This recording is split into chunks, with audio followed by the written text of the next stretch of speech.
नमस्कार, जोहार आप सभी साथियों का एक बार फिर से स्वागत है हमारे इस चैनल पीसीएस फाउंडेशन पे। जैसा कि आप लोगों को मालूम होगा पेपर 2 में साइंस का बहुत ही महत्वपूर्ण रोल होने वाला है क्योंकि उससे लगभग 30 प्लस प्रश्न रहेंगे सिर्फ साइंस से। तो साइंस का सोचिए कितना महत्वपूर्ण होने वाला है। इसी को आज हम लेकर आए साइंस के बहुत ही बेहतरीन सवाल और बहुत ही इंटरेस्टिंग तरीके से इस चीज़ों को पढ़ेंगे और देखने का प्रयास करेंगे।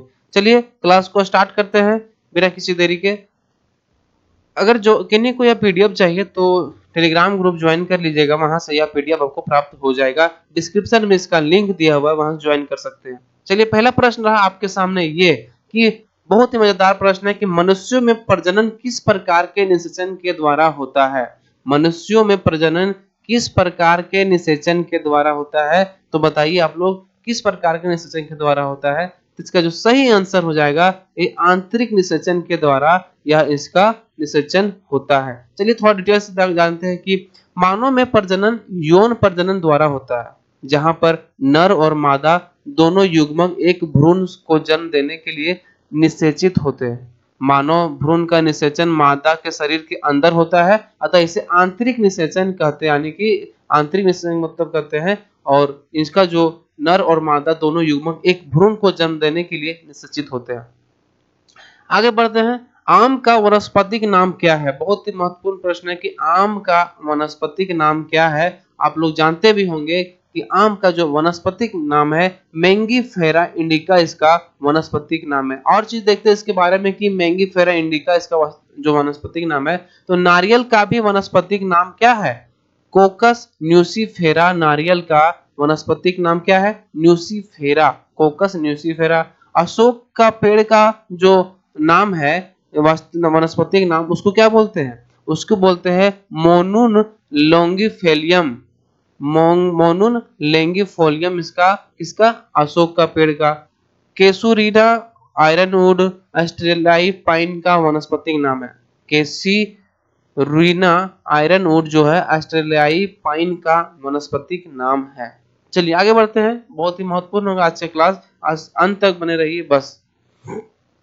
निम्नलिखित में से कौन सूक्ष्म पोषक तत्व का युग्म नहीं है? बताइए, इसमें जो पूछा गया है कि निम्नलिखित में से कौन सूक्ष्म पोषक तत्व का युग्म नहीं है, तो इसका जो सही आंसर हो जाएगा आपके सामने क्या होने वाला है बताइए आप लोग। इसका जो सही आंसर हो जाएगा कैल्शियम और वसा जो है ना, इसका सूक्ष्म पोषक तत्व युग्म नहीं है। इसमें क्या है भाई, तब फिर नहीं है तो बृहद पोषक तत्व जो को मैक्रोन्यूट्रिएंट्स, कार्बोहाइड्रेट, प्रोटीन, वसा, विटामिन, खनिज, फाइबर और पानी है।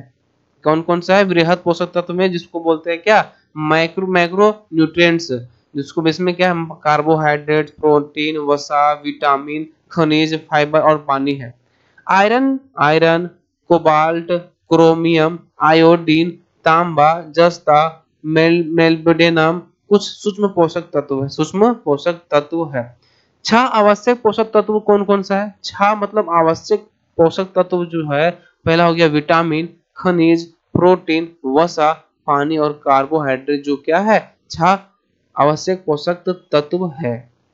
चलिए आगे बात करते हैं, अगला क्वेश्चन लेते हैं कि निम्नलिखित में से कौन सा पादप हार्मोन विकास को नियंत्रित करता है? आप बता सकते हैं कि निम्नलिखित में से कौन सा पादप हार्मोन है जो विकास को नियंत्रित करता है, विशेष रूप से तनों में कोशिका वृद्धि को उत्तेजित करके। मतलब विशेषकर किसमें? कोशिका वृद्धि को उत्तेजित करके। तो आप लोग बताने का प्रयास कीजिए इसका सही आंसर क्या होने वाला है। इसका जो सही आंसर होगा ऑक्सिन जो है वो विकास को नियंत्रित करता है, विशेषकर तनों में कोशिका वृद्धि को उत्तेजित करके। इसका थोड़ा डिटेल्स जानते हैं कि ऑक्सिन जो है पादप हार्मोन विकास को क्या करता है? नियंत्रित करता है, विशेष रूप से तनों में कोशिका वृद्धि को उत्तेजित करके। चलिए सही है कि इसमें क्या है, पादप हार्मोन को विकास को नियंत्रित करता है। चलिए ठीक है। इसमें है एथिलीन गैसीय रूप में एकमात्र पादप हार्मोन है। मतलब एथिलीन गैस रूपीय रूप में एकमात्र पादप हार्मोन है जो पौधों में फलों को पकने को नियंत्रित करता है। क्या करता है? फलों को पकने में नियंत्रित करता है। कौन कौन सा हार्मोन? एथिलीन गैसीय हार्मोन जो है फलों को पकने के में नियंत्रित करता है। साइटोकिनिन जो है, साइटोकिनिन पौधों की जड़ों और टहनियों में कोशिका विभाजन को बढ़ावा देता है? कौन? ये साइटोकिनिन जो आप देख रहे हैं ना, वो पौधों में की जड़ों और टहनियों को कोशिका विभाजन को बढ़ावा देता है। जो जिब्रेलिन जिब्रेलिन विभिन्न विकासात्मक प्रक्रिया को नियंत्रित करता है। जो जिब्रेलिन है ना, ये भी बहुत महत्वपूर्ण है कि जिब्रेलिन जो है विकासात्मक प्रक्रिया को नियंत्रित करता है, जिसमें अंकुरन हो गया आपका, सुप्तता, फूल फल विकास और पत्ती को भी जीर्णता शामिल है। चलिए आगे बढ़ते हैं। बस ध्यान रखना आप चीजों को अपने, बस थोड़ा सा ध्यान रखना होगा। अगला है पहला 5वां नंबर प्रश्न आपके सामने है कि एथलीट फुट के कारण होने वाली बीमारी है। एथलीट फुट किसके कारण होने वाली बीमारी है? तो बताइए, आप लोग पढ़े भी होंगे या नहीं भी पढ़े होंगे तो आज जान जाइएगा। एथलीट फुट के कारण बीमारी होने वाली है तो क्या हो जाएगा आंसर? इसका आंसर कवक के कारण, कवक के कारण होने वाली बीमारी है कौन? Athlete foot. चलिए जानते हैं थोड़ा सा। एथलीट फुट एक ही प्रकार के कवक जैसे डर्माफाइट्स बोलते हैं, डर्मेटोफाइट्स के कारण होता है। एथलीट फुट एक ही प्रकार के कवक के कारण होता है। कवक के कारण होने वाले अन्य बीमारियों में दाद, ईस्ट संक्रमण, ओनिकोमाइकोसिस और जोक खुजली। कौन कौन? ओनिकोमाइकोसिस और जोक खुजली जो है, और एस्परगिल्स संक्रमण और कोक्सीडियोडोमाइकोसिस। देखिए कितना लंबा नाम है कि कोक्सीडियोडोमाइकोसिस, स्पोरोट्रिकोसिस, वेली फीवर और हिस्टोलासमोसिस आदि है। ये नाम जो इतना है ना कठिन कठिन, बस एक बार थोड़ा सा पढ़ लेना, बस ध्यान में रखना है, उतना भी जरूरी ये चीज नहीं है। लेकिन एथलीट फुट जो है एक प्रकार के कवक के कारण होता है, बस यही याद रखिएगा आप। अगला जो सवाल है 6ठा नंबर, निम्नलिखित में से कौन सा कोशिकांग अंतः कोशिकीय परिवहन के लिए मार्ग और निर्माण सतह दोनों के रूप में कार्य करता है? निम्नलिखित में से कौन सा कोशिकांग अंतः कोशिकीय परिवहन के लिए मार्ग और निर्माण सतह दोनों के रूप में कार्य करता है? तो कौन सा हो जाएगा इसका आंसर? इसका जो आंसर हो जाएगा अंतःद्रवित जालिका, इसको क्या बोलते हैं? एंडोप्लाज्मिक रेटिकुलम के द्वारा यह जो दोनों सतह कार्य करता है। चलिए इसके बारे में थोड़ा जानते हैं कि अंतःप्राद्रवी जालिका जो होता है, वो अंतःप्राद्रवी जालिका में कोशिका का सबसे बड़ा अंग है। अंतःप्राद्रवी जालिका कोशिका में सबसे बड़ा अंग है। प्रोटीन संश्लेषण और परिवहन, प्रोटीन तह, लिपिड और स्टेरॉइड संश्लेषण, कार्बोहाइड्रेट चयापचय और कैल्शियम भंडारण का एक प्रमुख स्थल कौन? ये अंतःप्राद्रवी जालिका जो है ये है। क्या क्या करता है? प्रोटीन संश्लेषण और परिवहन, प्रोटीन तह, लिपिड, स्टेरॉइड संश्लेषण, कार्बोहाइड्रेट चयापचय और कैल्शियम भंडारण का प्रमुख स्थल है। चलिए हम बात करते हैं। 7वां नंबर आपका जो सवाल है वो क्या कहता है कि रक्त में कुछ कोशिकाओं की उपस्थिति के कारण रक्त का थक्का जो है बनता है, उन्हें क्या कहते हैं? बताइए आप। रक्त में कुछ कोशिकाओं की उपस्थिति के कारण रक्त का थक्का बनता है, उन्हें क्या कहते हैं? तो उन्हें क्या कहते हैं भाई साहब? उन्हें कहते हैं प्लेटलेट्स। आइए थोड़ा जानते हैं प्लेटलेट्स के बारे में और उससे संदर्भित। प्लेटलेट्स छोटी रक्त कोशिकाएं होती है। प्लेटलेट्स जो होती है वो छोटी रक्त कोशिकाएं होती है, ठीक है, जो रक्त स्राव को रोकने के लिए शरीर की तो थक्के बनने में मदद करती है। जो प्लेटलेट जो क्या है, रक्त की छोटी कोशिकाएं होती है जो रक्त स्राव को रोकने के लिए शरीर को थक्का बनाने में यह मदद करती है। आगे बढ़ते हैं कि मनुष्य के हाथ में कितनी हड्डियां होती है? हाथ पूछ रहा है, मनुष्य के हाथ में कितनी हड्डियां होती है? आपको हम बताएंगे गिना के किसमें कितने हड्डी होता है। तो इसमें जो है वो 27 हड्डियां होती है। कितनी? 27 हड्डियां। कैसे भाई? देखिए यहाँ पे मनुष्य में हाथ में 27 हड्डियां होती है, ठीक है। जो कार्पासल्स या कलाई में है वो 8 होते हैं। कितने होते हैं? 8 होते हैं। मेटाकार्पासल्स या हथेली पर कितने होते हैं? 5 होते हैं। कितना? 5। जोड़िएगा 8 5 13 हो गया ना। और शेष 14 जो डिजिटल हड्डियां हैं, उसको उंगलियां और अंगूठा मिलाकर यह हो जाती है आपका कुल मिलाकर 14 कितना हो गया? 8 हो गया। कितना? अब 5 हो गया। 8 5 13 और इधर 14 कितना हो गया? 4 3 7 और 1 1 2 यानी 27 हो गया इसका सही आंसर। मेसोफिल कोशिकाएं किस पौधे में कहाँ पाई जाती है? मोसी नहीं, मेसोफिल कोशिकाएं किस पौधे में कहाँ पाई जाती है? बताइए आप लोग। थोड़ा बताने का प्रयास कीजिए कि ये मेसोफिल कोशिकाएं किस पौधे में कहाँ पाई जाती है। तो ये बहुत ही महत्वपूर्ण है कि यह बीज में पाई जाती है मेसोफिल कोशिकाएं। चलिए इसके बारे में थोड़ा सा जानते हैं। मेसोफिल कोशिकाएं पौधों की पत्तियों में पाए जाने वाले एक प्रकार के जमीनी ऊतक है। ठीक है, कहाँ पर पाए जाने वाले? ये पत्तियों में पाए जाने वाले ये ऊतक है। इसका जो सही आंसर है ना, यहाँ पे आपको हम बीज बोल दिए, सॉरी इसके लिए। इसका जो सही आंसर है कहाँ पे हो जाएगा? ये बीज नहीं होगा बल्कि किस में होगा? ये पत्ती में पाया जाता है। मेसोफिल कोशिकाएं कहाँ पर पाई जाती है? तो पत्ती में पाई जाती है। बहुत बहुत सॉरी इसके लिए।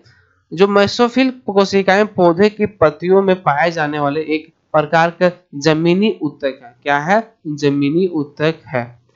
ये प्रकाश संश्लेषण में महत्वपूर्ण भूमिका निभाते हैं। मेसोफिल कोशिकाएं पौधों की पत्तियों में पाए जाने वाले एक प्रकार की कौन से ऊतक? जमीनी ऊतक होते हैं। ये प्रकाश संश्लेषण में महत्वपूर्ण भूमिका निभाते हैं। जल्दी जल्दी फ्लो में ये निकल गया था बीज। इसका जो सही आंसर है पत्ती हो जाएगा।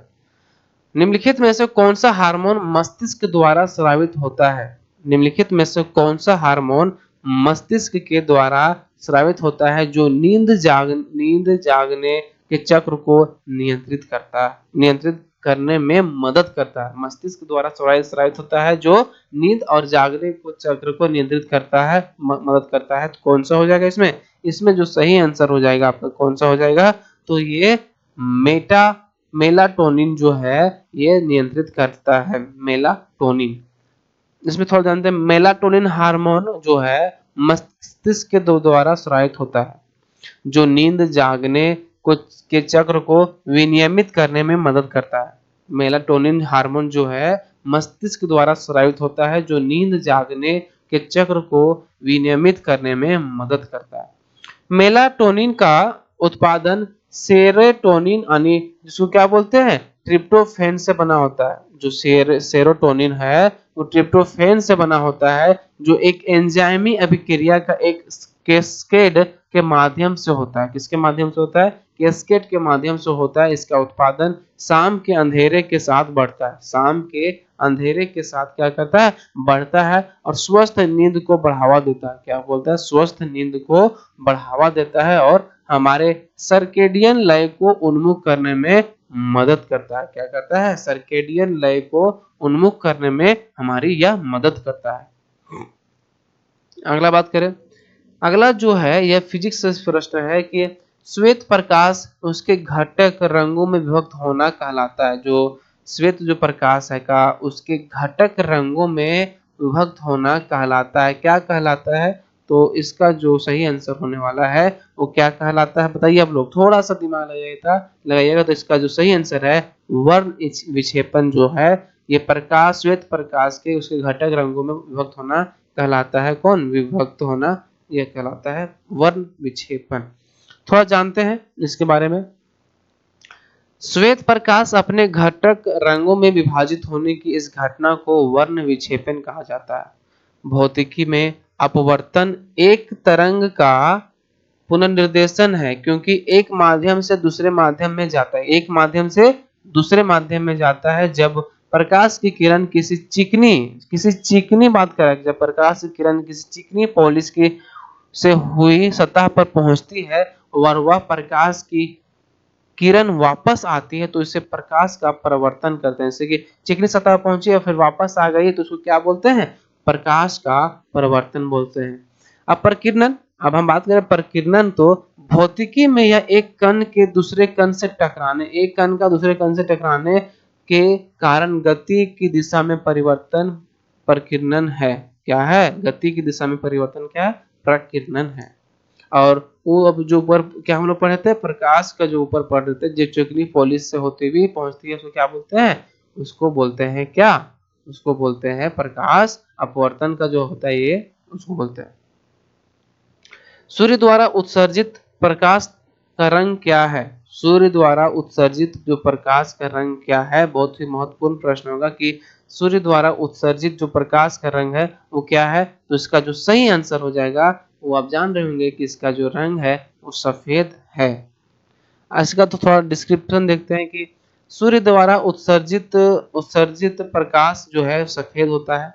इसमें हल्के लाल, नारंगी, पीले, हरे, नीले, नील जामुनी और वायलेट भी सभी दृश्य आवृत्तियां शामिल होती है।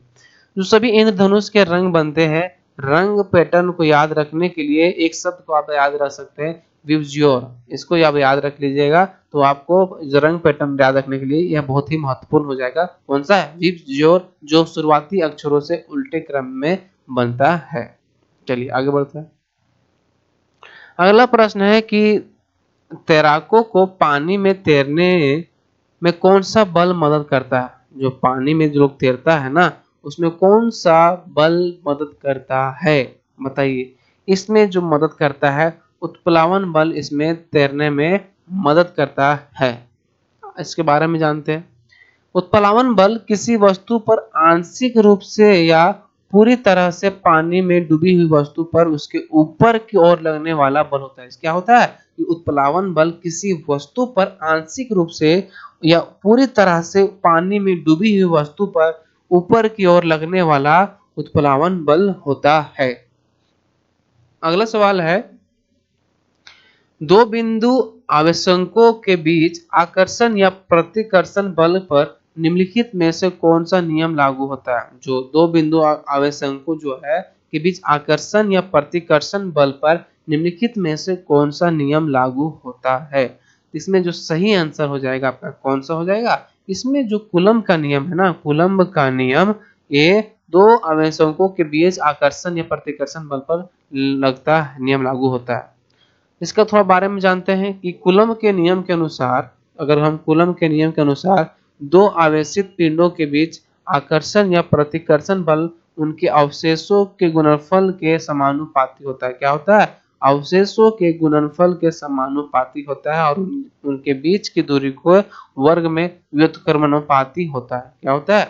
कूलम्ब के नियम अनुसार बोलता है कि जब दो आवेशित पिंडों के बीच जो आकर्षण और प्रतिकर्षण बल के उनके जो आवेशों के गुणनफल के समानुपाती होता है और उनके बीच की दूरी के वर्ग के व्युत्क्रमानुपाती होता है, यह बिंदु आवेश माने जाते हैं। और दो आवेशों को मिलने से, जैसे कि यहाँ पे लिखा हुआ है कि दो आवेशों के मिलने वाली रेखा के साथ यह कार्य करती है।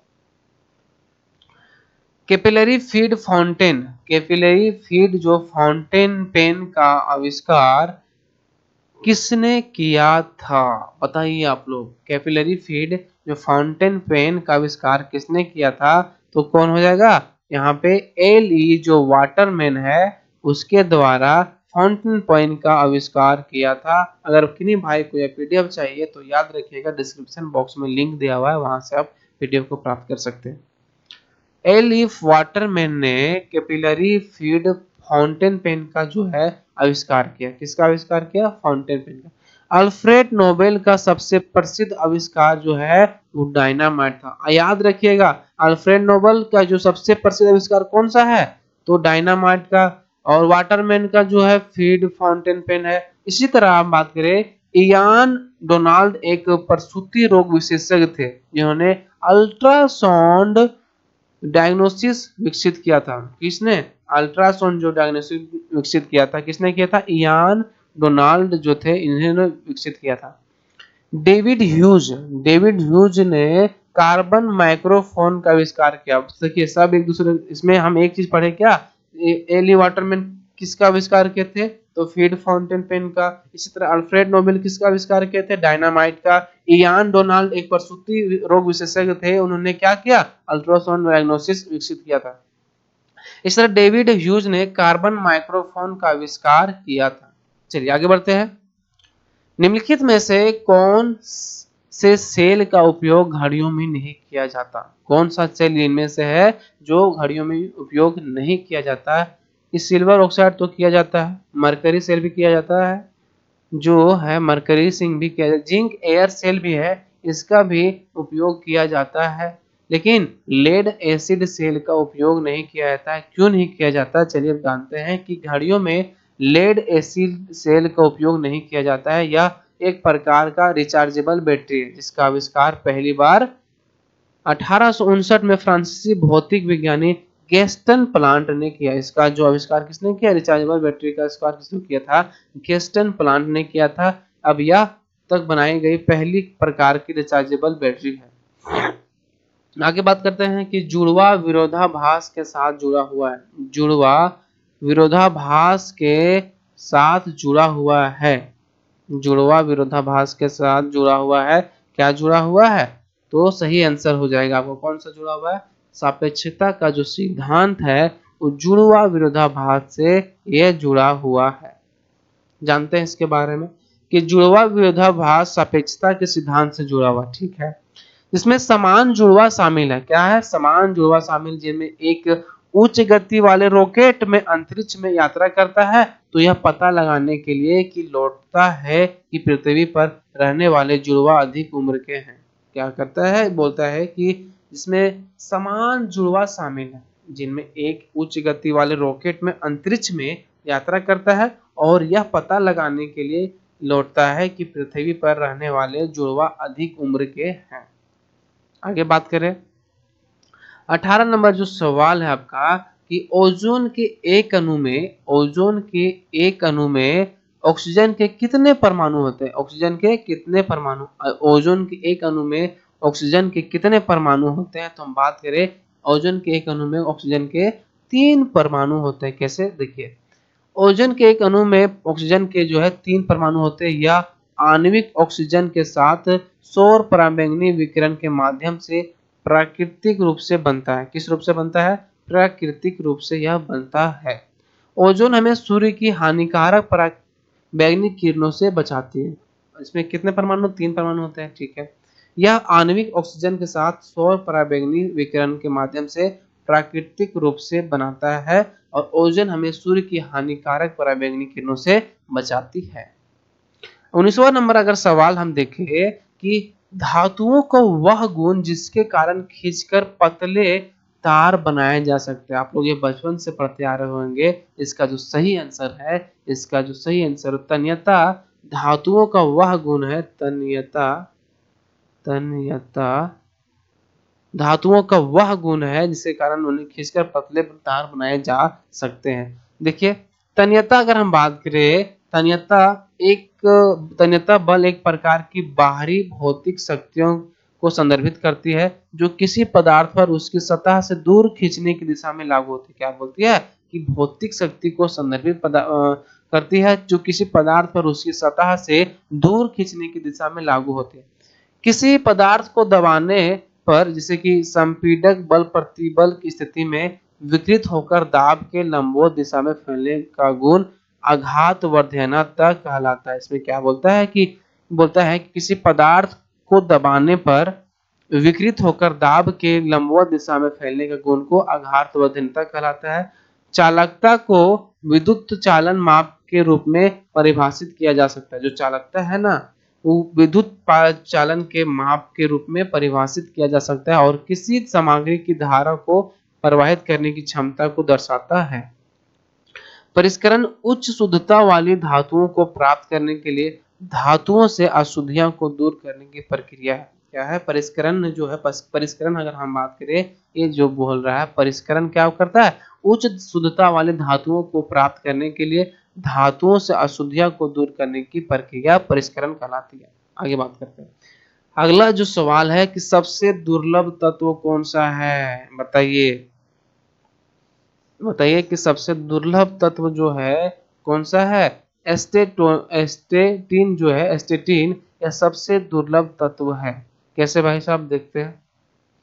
एस्टेटिन पृथ्वी की ऊपरी परत में सबसे दुर्लभ तत्व है जो केवल विभिन्न भारित तत्वों के क्षय उत्पाद के रूप में होता है। एस्टेटिन जो पृथ्वी की ऊपरी परत में सबसे महत्वपूर्ण दुर्लभ तत्व है जो केवल विभिन्न भारित तत्वों के क्षय उत्पाद के रूप में होता है। एस्टेटिन के सभी समस्थानिक अल्पकालिक होते हैं। एस्टेटिन के जो सभी समस्थानिक क्या होते हैं? आइसोबार्स अल्पकालिक होते हैं। आगे सवाल देखते हैं कि निम्न में से कौन सा तत्व एक उप धातु है? निम्न में से कौन सा तत्व जो है उप धातु है? तो बताइए आप लोग कौन सा इसमें हो जाएगा सही आंसर? इसका जो सही आंसर होने वाला है सिलिकॉन जो है, सिलिकॉन जो है यह एक तत्व का उप धातु है। क्या है? तत्व उपधातु सिलिकॉन एक उपधातु है। कैसे जानिए। सिलिकॉन उपधातुओं में धातु और अधातु के दोनों गुण होते हैं। जैसे कि उपधातु अगर हम बात करें तो उसमें दोनों गुण होते हैं, धातु और अधातु के दोनों गुण होते हैं, जिसमें से Barron, silicon, germanium, arsenic, antimony, tellurium, polonium और एस्टेटिन जो है इसमें जितना आप देख रहे हैं ना सब उपधातु है। आगे हम बात करें, इसमें पूछा है कि विंडो क्लीनर जो होता है, विंडो क्लीनर निम्न में से कौन सा क्षार पाया जाता है। विंडो क्लीनर में कौन सा क्षार पाया जाता है, तो इसका जो सही आंसर हो जाएगा अमोनियम हाइड्रोक्साइड नामक उसमें क्षार पाया जाता है विंडो क्लीनर में। इसके बारे में थोड़ा जानते हैं कि क्या है। ये जो है अमोनियम हाइड्रोक्साइड यानी NH2OH विंडो क्लीनर में पाया जाता है। ठीक है। मैग्नीशियम हाइड्रोक्साइड कब्ज और एसिड अपच के इलाज के लिए प्रयोग किया जाता है। मैग्नीशियम जो हाइड्रोक्साइड जो है वो किस चीज के लिए है, कब्ज और एसिड अपच के इलाज के लिए प्रयोग किया जाता है। इसी तरह सोडियम हाइड्रोक्साइड, सोडियम हाइड्रोक्साइड क्या है, साबुन, रेयान, कागज विस्फोट करने वाले उत्पाद, रंग और पेट्रोलियम उत्पादों का उत्पादन करने के लिए प्रयोग किया जाता है। कौन सा, ये सोडियम हाइड्रोक्साइड साबुन, रेयान, कागज विस्फोट करने के उत्पादों, रंग और पेट्रोलियम उत्पादों का उत्पादन करने के लिए प्रयोग किया जाता है। इसी तरह कैल्शियम हाइड्रोक्साइड के बारे में पूछे तो कैल्शियम हाइड्रोक्साइड जिसे बुझा हुआ चूना कहा जाता है, क्या बोला जाता है, बुझा हुआ चूना कहा जाता है, का उपयोग एसिड के कारण होने वाले जलन और घावों के उपचार के लिए एंटासिड के रूप में किया जाता है। क्या किया जाता है, हाइड्रोक्साइड, कैल्शियम हाइड्रोक्साइड जिसे जो बुझा हुआ चूना भी कहते हैं, उसका उपयोग एसिड के कारण होने वाले जलन और घावों के उपचार के लिए एंटीसिड के रूप में किया जाता है। अम्ल और क्षार के बीच लवण और जल प्रदान करने की अभिक्रिया को क्या बोलते हैं। ये अम्ल और क्षार के बीच लवण और जल प्रदान करने की अभिक्रिया को क्या कहा जाता है, तो यह कहा जाता है इसमें उदासीनीकरण अभिक्रिया कहा जाता है। अम्ल और क्षार के बीच लवण और जल प्रदान करने की अभिक्रिया को, इस चीज को थोड़ा जानते हैं कि एक उदासीनीकरण अभिक्रिया अम्ल और क्षार की अभिक्रिया, जे एक उदासीनीकरण अभिक्रिया है ना, ये अम्ल और क्षार की अभिक्रिया है, जिसके परिणाम स्वरूप एक आयनिक यौगिक और संभवतः पानी प्राप्त होता है। क्या प्राप्त होता है, पानी प्राप्त होता है। एक संयोजन अभिक्रिया एक ऐसी अभिक्रिया है, अभी आप संयोजन बात करें, हम क्या बोल रहे थे, उदासीनीकरण किसका किसका, अम्ल और क्षार की अभिक्रिया। इसी तरह एक संयोजन अभिक्रिया है, एक किस तरह का है, संयोजन अभिक्रिया जहां दो या दो से अधिक तत्व या यौगिक मिलकर एकल यौगिक बनाते हैं, उसको बोलते हैं संयोजन अभिक्रिया। अब बात करें विस्थापन अभिक्रिया, एक करके नोट कीजिएगा, विस्थापन अभिक्रिया, संयोजन अभिक्रिया और उदासीनीकरण क्या होता है। विस्थापन अभिक्रिया वह है जिसमें परमाणु या परमाणुओं का एक समूह एक अणु में दूसरे अणु में विस्थापित होता है। मतलब इसमें बोलता है कि परमाणु और परमाणुओं का एक समूह जो होता है एक अणु में दूसरे अणु द्वारा विस्थापित होता है। एक अपघटन अभिक्रिया तब होती है जब एक अभिकारक दो या दो से अधिक उत्पादों में टूट जाता है। आगे बात करें कि एक सवाल है, निम्नलिखित में से किस तरल पदार्थ का पीएच सबसे अधिक होता है। बताइए कि इनमें से किसका है जिसका पीएच सबसे अधिक होता है तरल पदार्थ का, तो कौन हो जाएगा इसका सही आंसर, तो इसका जो सही आंसर हो जाएगा मिल्क ऑफ मैग्नीशिया का पीएच मान सबसे अधिक होता है। मिल्क ऑफ मैग्नीशिया का जो पीएच मान होता है ना वो 10.5 होता है, जो कि उच्चतम है, जो कि उच्चतम, क्योंकि प्रकृति के से क्षारीय है, क्योंकि यह प्रकृति से क्या है, ये क्षारीय है। मानव रक्त का जो पीएच मान कितना होता है, मानव का अगर पूछे तो मानव का 7.4 होता है। उसी तरह नींबू के रस का जो पीएच मान होता है 2 से 3 होता है, और संतरे का रस का पीएच मान 3.3 से 4.2 होता है। मानव का 7.4, नींबू का जो है 2 से 3, और संतरे का पीएच मान जो होता है 3.3 से 4.2 होता है। तो बताइए अगला जो प्रश्न है कि उस विधि की पहचान करें जिसका उपयोग कार्बनिक यौगिकों को शुद्ध करने के लिए नहीं किया जाता। उस विधि की पहचान करें जिसका उपयोग कार्बनिक यौगिकों को शुद्ध करने के लिए नहीं किया जाता है। बताइए आप लोग क्या हो जाएगा इसका ऑप्शन जो है, ऑप्शन कौन सा हो जाएगा? ऑप्शन जो आपको डी देख रहा है, अवसादन, उसको सेडिमेंटेशन भी बोलते हैं, जो कार्बनिक यौगिकों को शुद्ध करने के लिए नहीं किया जाता है। तो क्या किया जाता है? अवसादन जो वह प्रक्रिया है जिसमें गुरुत्वाकर्षण के कारण, अवसादन वह प्रक्रिया है जिसमें गुरुत्वाकर्षण के कारण कण एक तरल से अलग हो जाते हैं। किससे अलग हो जाते हैं? तरल से अलग हो जाते हैं। ऊर्ध्वपातन, ऊर्ध्वपातन क्या है? ऊर्ध्वपातन एक अलग, आप सुनिए, सिर्फ अलग अलग परिभाषा दिया हुआ है। अवसादन क्या हो गया? गुरुत्वाकर्षण के कारण एक तरल से अलग हो जाते हैं। ऊर्ध्वपातन, ऊर्ध्वपातन एक भौतिक रासायनिक प्रक्रिया है। यह प्रक्रिया ऊर्ध्वपातन एक भौतिक रासायनिक प्रक्रिया है जिसमें कोई पदार्थ मध्यवर्ती द्रव अवस्था में परिवर्तित हुए बिना ठोस अवस्था से सीधे गैस में परिवर्तित हो जाता है। या किसी विलयन गलित धातु से प्राकृतिक या कृत्रिम विधि ठोस क्रिस्टल बनाने की प्रक्रिया को क्रिस्टलन या क्रिस्टलीकरण कहते हैं। इसमें क्या बोलता है? इसमें अलग परिभाषा है कि किसी विलयन का गलित धातु में से प्रकृति में या कृत्रिम विधि से ठोस क्रिस्टल बनाने की प्रक्रिया को क्रिस्टलन या क्रिस्टलीकरण कहते हैं। अब आता है आसवन क्या होता है?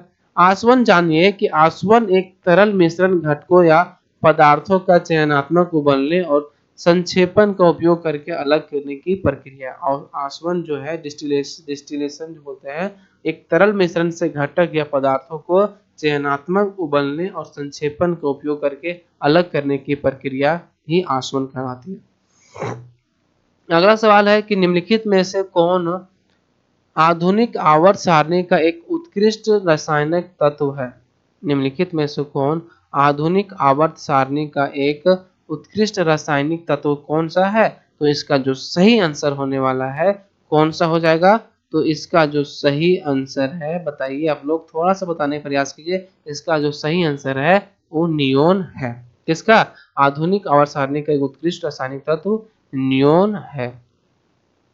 जानते हैं थोड़ा बारे में। नियोन आवर्त सारणी के ग्रुप 8A जो है उत्कृष्ट गैस या अक्रिय गैस है। क्या कौन सा गैस है? उत्कृष्ट गैस बोलते हैं या अक्रिय गैस बोलते हैं?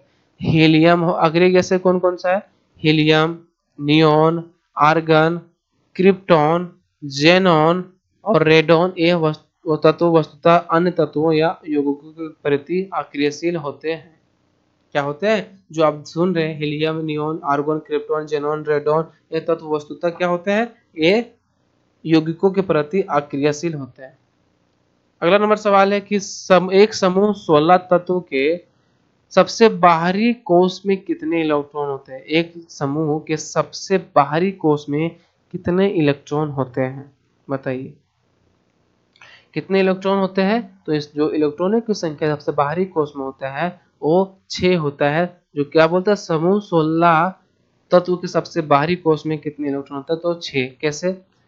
समूह 16 के तत्व सबसे बाहरी कोश में इलेक्ट्रॉन 6 इलेक्ट्रॉन होते हैं। समूह 16 के तत्व जैसे कि ऑक्सीजन हो गया, सल्फर, सेलेनियम, टेल्यूरियम, पोलोनियम जो है। देमेत्री जो मेंडलीफ है, मेंडलीफ को आधुनिक आवर्त सारणी का जनक कहा जाता है। याद रखिएगा कि मेंडलीफ को आधुनिक आवर्त सारणी का जनक कहा जाता है। आवर्त जो 7 है, आवर्त सारणी की एक क्षैतिज पंक्ति है।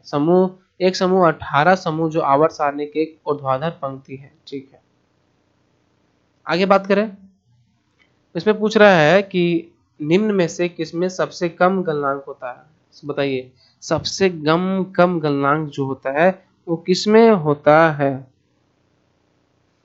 जो बात कर रहा है कौन होता है? इसमें टीन का जो है सबसे कम गलनांक होता है। इसमें जो बात कर रहा है ऑप्शन में सबसे कम गलनांक जो होता है टीन का होता है। जिंक धातु, जो जिंक भी धातु का कुचालक है। जिंक जो है धातु का कुचालक है। एक धातु के लिए जिंक का गलनांक जो है अपेक्षाकृत कम है। जिंक का अपेक्षाकृत कम है, यानी 419.5 डिग्री सेल्सियस होता है। लेकिन टीन की तुलना में जिंक का गलनांक अधिक होता है, यानी टीन में 225 डिग्री जो सेल्सियस गलनांक होता है। यानी कि जिंक इसका जो है क्या होता है, लेकिन टीन की तुलना में जो है जिंक जिंक का गलनांक अधिक होता है। यहाँ पे क्या पूछा है, सबसे कम गलनांक जो पूछा है, वहां सबसे अधिक पूछा था। चलिए आगे बात करते हैं। तरल अपशिष्ट जल के ऊपर तैरने वाले वसा, ग्रीस और तेल जैसे ठोस पदार्थ क्या कहलाते हैं? जो तरल अपशिष्ट जल के ऊपर तैरने वाले वसा, ग्रीस और तेल जैसे ठोस पदार्थ क्या कहलाते हैं? तो ये जो कहलाते हैं क्या कहलाएंगे? यह कहलाते हैं आपका क्या? यह कहलाते हैं आपांक। आपंक जो है यह ठोस पदार्थ कहलाते हैं। यहाँ पर क्या हो जाएगा? आपंक कहलाते हैं। चलिए किस तरह कहलाते हैं जानिए।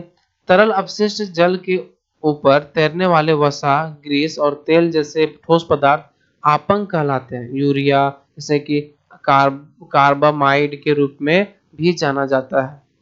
तरल अपशिष्ट जल के ऊपर तैरने वाले वसा, ग्रीस, तेल जैसे ठोस पदार्थ आपंक कहलाते हैं। यूरिया जैसे क्या है? यूरिया जिसे कार्बामाइड के रूप में भी जाना जाता है। यूरिया जिसे कार्बामाइड के रूप में भी जाना जाता है। एक प्राकृतिक रूप से में पाया जाने वाला अणु जो प्रोटीन चयापचय द्वारा निर्मित होते हैं। चयापचय द्वारा निर्मित होते हैं, जो क्या प्राकृतिक से पाया जाने वाला एक प्रोटीन है जो चयापचय द्वारा निर्मित होता है। और स्तनधारी मूत्र में प्रचुर मात्रा में पाया जाता है। क्या ये जो बोल रहा है प्रोटीन आपसे निर्मित होता है और स्तनधारी जिसका मूत्र में क्या होता है? मात्रा में पाया जाता है। खाद मिट्टी को उर्वरित करने और सुधारने के लिए उपयोग की जाने वाली सामग्री का मिश्रण है। क्या है? जो खाद उर्वरित को सुधारने के लिए उपयोग की जाने वाली यह एक सामग्री का मिश्रण है। अब क्या करें? पीठ। पीठ क्या है? पीठ आंशिक रूप से जुड़ी हुई वनस्पति या कार्बनिक पदार्थों का संचयन है। निम्नलिखित में से कौन सा तत्व बेकिंग सोडा के घटक नहीं है? आज का जो लास्ट प्रश्न है कि निम्नलिखित में से कौन सा तत्व बेकिंग सोडा का घटक नहीं है? तो इसका जो सही आंसर है उसका आंसर कैल्शियम होगा, जो बेकिंग सोडा का घटक नहीं पूछा है। कैल्शियम बेकिंग सोडा का घटक नहीं है। कैल्शियम जो है बेकिंग सोडा का घटक नहीं है। बेकिंग सोडा में 4 घटक होते हैं, सोडियम, हाइड्रोजन, कार्बन और ऑक्सीजन। कौन कौन सा? कैल्शियम जो है बेकिंग सोडा का घटक तो नहीं है, लेकिन इसमें बेकिंग सोडा में 4 घटक होते हैं, सोडियम, हाइड्रोजन, कार्बन और ऑक्सीजन। चलिए आज का प्रश्नों की संख्या यहीं पर समाप्त होती है। अगर वीडियो अच्छा लगे तो लाइक जरूर कर दीजिएगा। अगर यह किन्हीं को यह पीडीएफ चाहिए तो पीडीएफ टेलीग्राम ग्रुप में मिल जाएगा, वहां से आप पीडीएफ को प्राप्त कर सकते हैं। चलिए बहुत बहुत धन्यवाद। जुड़ने के लिए बहुत बहुत आभार।